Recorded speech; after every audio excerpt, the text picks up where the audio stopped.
Estimados y estimados estudiantes, sean bienvenidos a esta clase en donde miraremos la segunda parte del índice de prosperidad de las ciudades. Como ustedes recordarán, habíamos hablado acerca de cómo se originó este índice, habíamos hablado de su importancia y de sus características, habíamos también relatado acerca de lo que significa prosperidad en las ciudades y cómo surge el IPC en nuestras comunidades. Habíamos mirado, claro, algunos planteamientos que se hacen acerca de él y el tipo de indicador que es, además de poder determinar o poder tener una mirada de lo que significa prosperidad para nuestras comunidades. Y habíamos dicho que este índice tiene 6 componentes y que son productividad, infraestructura, calidad de vida, equidad social, desarrollo sustentable y gobernanza. Habíamos hecho una descripción conceptual de cada uno de ellos, de cada uno de los componentes, hasta que finalmente habíamos acordado que en esta clase habríamos de hablar de cada uno de ellos ya en la metodología como tal. Entonces, eso es lo que vamos a revisar en el día o en la clase de ahora. Entonces, cuando nosotros miramos el IPC o el índice de prosperidad de las ciudades, decimos que este tiene dimensiones, subdimensiones e indicadores. Claro, y en este sentido, al final tenemos 6 dimensiones, 20 subdimensiones y 53 indicadores. Si nosotros vamos a una descripción mucho más profunda, aunque no lo vamos a hacer de manera puntual, pero claro, el material o el documento del IPC nos da una descripción de lo que es productividad, de lo que es desarrollo de infraestructura, de lo que es calidad de vida en este sentido, ¿no? Entonces, esas son herramientas que ya nos da conceptualmente el IPC y que nos permiten avanzar en este sentido. De cada uno de los 6 indicadores nos refiere lo mismo, de los 6 componentes nos refiere lo mismo. Una vez que ya tenemos clara la concepción de las dimensiones, de las 6 dimensiones del IPC, tenemos que hablar entonces de sus subdimensiones y de sus variables. Y en este sentido tenemos que mencionar que el IPC se construye con una lógica de agregación de variables con un enfoque incremental. Es decir, que existen 3 versiones del índice, cada una con un distinto grado de profundización en la realidad de las ciudades, partiendo desde un nivel general para favorecer a una comparación global o regional, hasta un nivel mucho más específico para facilitar la contextualización y la comprensión, así como el monitoreo urbano. Vamos a explicarnos o va a ser más comprensible este tema que les indico más adelante. Ahora bien, si es que nosotros hablamos del IPC, que es un indicador que es incremental, decimos que hay 3 niveles, un indicador básico, un extendido y un contextual. En este caso, el IPC básico, su propósito es el diagnóstico inicial y la comparación entre ciudades a nivel global, por lo cual hace uso de una cantidad discreta de indicadores que son, digamos que, de relativo fácil acceso para casi todas las ciudades. Pensemos de esto de la siguiente manera. Para poder tener un avance o tengamos una medición incremental, primero se le aplica a una ciudad el IPC básico, con el espíritu de que después, avanzando en el tiempo, puede aplicarse el IPC extendido o alcance las variables o los indicadores, las metas del IPC extendido y finalmente a un IPC contextual. De esta misma manera, el IPC extendido tiene como propósito la profundización de los diagnósticos y la provisión de insumos para el diálogo técnico alrededor de las políticas públicas y permite esencialmente la comparabilidad de ciudades ya a nivel nacional. Por su parte, el IPC contextual es una adaptación local o nacional de las versiones anteriores y tiene el propósito de permitir un análisis y un debate específico para cada ciudad o grupos de ciudades que tengan lazos en común. Si nosotros hacemos un resumen en este sentido, podemos decir que en primer lugar el IPC básico, claro, adopta una batería un poco discreta de indicadores y que son de fácil acceso a todas las ciudades. Desde este punto de vista se han aplicado a 28 ciudades aquí en el Ecuador, tenemos el IPC básico. Por otro lado, el IPC extendido ya tiene digamos que busca profundizar lo que se ha hecho en el IPC básico y ya nos permite mirar acerca de la aplicación de políticas públicas y hacer algunas comparaciones. Y el IPC contextual, pues digamos que es una adaptación ya local o nacional de las dos anteriores y nos permite ya tener un análisis quizá ya más mancomunado, digámoslo así, o tener ciudades que son similares o grupos de ciudades que son similares y que se permiten hacer un análisis desde este punto de vista, desde ya, digamos que ciudades mancomunadas. Muy bien. Si nosotros avanzamos ya en lo que, en estos ejemplos, nosotros podemos mirar aquí en este cuadro, por ejemplo, de la dimensión productividad, tenemos la subdimensión, los indicadores y la aplicación del IPC, ya sea básico, extendido o contextual. Miremos este ejemplo. Productividad tiene las siguientes subdimensiones: crecimiento económico, dependencia económica, aglomeración económica y empleo. Son las 4 subdimensiones de esta dimensión productividad, y sus indicadores son Producto Urbano Per Cápita, ingreso medio de los hogares, relación de dependencia de la tercera edad, densidad económica, especialización económica, tasa de desempleo, relación empleo-población y empleo formal e inadecuado. Como ustedes ven, crecimiento económico tiene estos 2 indicadores, dependencia tiene 1, aglomeración económica también tiene 2 indicadores y empleo tiene 3 indicadores que alimentan esta subdimensión, y las 4 subdimensiones a su vez alimentan a la dimensión productividad. Ahora, claro, si nosotros pensamos en un IPC básico, decimos que para poder tener una idea del estado de prosperidad de las ciudades desde el punto de vista de la aplicación del IPC básico, las ciudades deben ser medidas en estos puntos: producto per cápita, relación de dependencia a tercera edad, densidad económica y tasa de desempleo.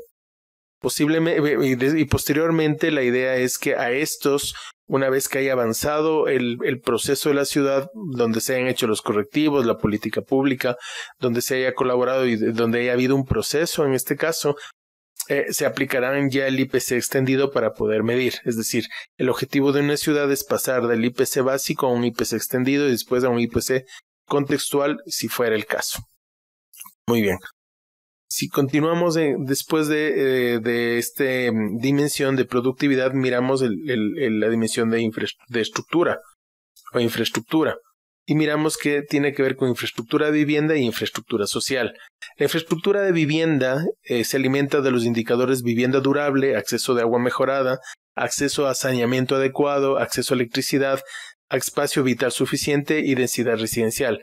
Es decir, que no solamente es el acceso a una vivienda, sino que la vivienda o el espacio donde las personas viven debe tener unos componentes que le generan calidad de vida.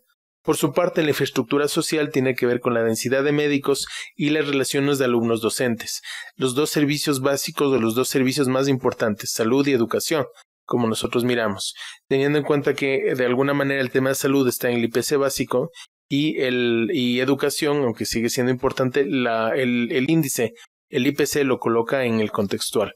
Pues miramos aquí lo que sería de medir en una ciudad desde un IPC básico, vivienda durable y acceso a agua mejorada y salud.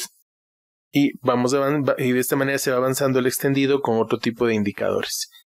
Muy bien, miremos de aquí, tenemos lo que es desarrollo de infraestructura, también la misma, la variable, y tenemos en este desarrollo tenemos lo que es TICs, tecnologías de información y comunicación, movilidad urbana y conectividad de las vías.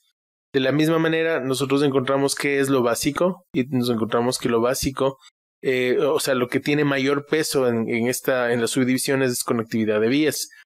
En movilidad urbana tiene el tiempo promedio de viaje diario y el acceso a Internet como algo básico, por ejemplo. Muy bien. También podemos hablar del tema de calidad de vida. La calidad de vida, la dimensión, tiene 3 subdimensiones, lo que es el tema de salud, educación y seguridad y protección. Y como nosotros vemos aquí que el tema de salud tiene que ver en el IPC básico, esperanza al nacer y tasa de mortalidad de niños menores de 5 años. Asimismo, el tema de educación, tasa de alfabetización y promedio de años de escolaridad, y finalmente tasa de homicidios en el campo de la seguridad y protección. Es importante que ustedes puedan ir revisando cada uno de estos indicadores, para eso pueden detener el video también. En el caso de lo que es equidad e inclusión social como dimensión, nosotros tenemos aquí lo que es equidad económica, inclusión social e inclusión de género.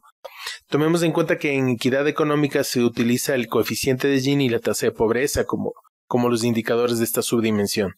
Coeficiente de Gini, que es el coeficiente que mide la igualdad o desigualdad en un país, en una región, en una población, y la tasa de pobreza, que es la cantidad de pobres, personas que están en estado de pobreza en una población. En cuanto a inclusión social, está hablando de viviendas en tugurios y desempleo juvenil. Es interesante que el desempleo juvenil lo ponga en la subdimensión de inclusión social. Asimismo, en inclusión de género, estamos hablando de inscripción equitativa en educación a nivel secundario, es decir, que los colegios tengan un acceso equitativo de hombres y mujeres.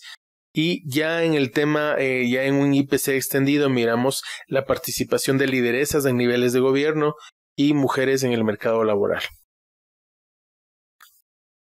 En cuanto a sostenibilidad ambiental, también tiene 3 subdimensiones: calidad del aire, manejo de residuos y agua y energía. En calidad del aire vemos número de afectaciones de estaciones de monitoreo, por ejemplo, del aire, concentración de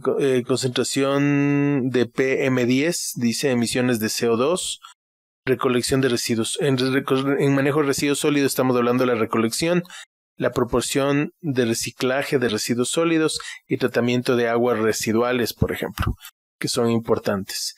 En agua y energía tenemos la proporción consumo de energía renovable. Es interesante que aquí nosotros tenemos ya el tema de energías renovables en un IPC básico. Asimismo, tenemos la concentración de la polución en nuestras ciudades, y tanto no emisión de CO2, sino en el tema extendido. Es decir, debe haber una reducción de las emisiones de CO2 para hablar de una ciudad cada vez más próspera. Continuando el tema de gobernanza y legislación, hay 2 subdimensiones. La primera es la participación y transparencia, y la siguiente es finanzas municipales, es decir, a nivel de ciudad. En lo que es participación y transparencia, estamos hablando de participación electoral y acceso a la información pública, tomando en cuenta que el acceso a la información pública es un derecho, ¿es verdad? Y en cuanto a las finanzas municipales, estamos hablando de la eficiencia del gasto, recaudación de ingresos propios y deuda subnacional, es decir, cuánto está endeudado el municipio de esta ciudad. Es importante cuando hablamos en eficiencia del gasto local, porque en el Ecuador el promedio de eficiencia del gasto o de ejecución del gasto es del 45%. En pocas palabras, los presupuestos que se asignan a los gobiernos subnacionales o las dependencias del Estado generalmente no se gasta más del 45% de lo asignado en el presupuesto, no se logra gastar. Es decir, hay poca eficiencia también en el gasto local. Como resultados podemos enmarcar o podemos decir ya de manera muy puntual que el IPC es un método que es equiponderado y que los criterios están estandarizados, es decir, que las dimensiones dentro de lo que es del IPC tienen el mismo peso, que las subdimensiones dentro de cada dimensión tienen el mismo peso cada uno, y que las variables dentro de las subdimensiones o los indicadores dentro de las subdimensiones tienen el mismo peso dentro de la subdimensión. Es decir, cada uno de estos elementos, por ejemplo, los que miramos aquí, es decir, estas 2 subdimensiones se les da el mismo peso dentro de la dimensión, y los diferentes indicadores tienen el mismo peso dentro de la subdimensión. Esto no siempre es así, es decir, ya en un ejercicio más técnico no todas las metodologías son así. Hay veces que se les entrega un mayor peso a una dimensión que a otra, o una subdimensión dentro de una dimensión, o a los indicadores dentro de las variables, por ejemplo. Asimismo, debemos decir, ya para terminar este breve repaso, que los resultados del IPC calculados según la metodología descrita anteriormente se ubican en el rango entre 0 y 100, tanto para cada variable como para las subdimensiones ponderadas y las dimensiones agregadas. En pocas palabras, la calificación es sobre 100. Para la interpretación de estos resultados, el Reporte Global de Ciudades de ONU Habitat presenta una escala de clasificación del grado de la prosperidad, en donde las ciudades cuyos resultados sean valores cercanos a 100 serán aquellas con mejor desempeño en términos de prosperidad, y las de desempeño más bajo estarán más cercanas a 0. La escala de caracterización de la prosperidad permite asignar cualidades generales al desempeño de las ciudades de acuerdo con sus fortalezas y con sus debilidades. Muy bien, estimados estudiantes, esto ha sido el repaso que hemos tenido sobre el índice de prosperidad de las ciudades.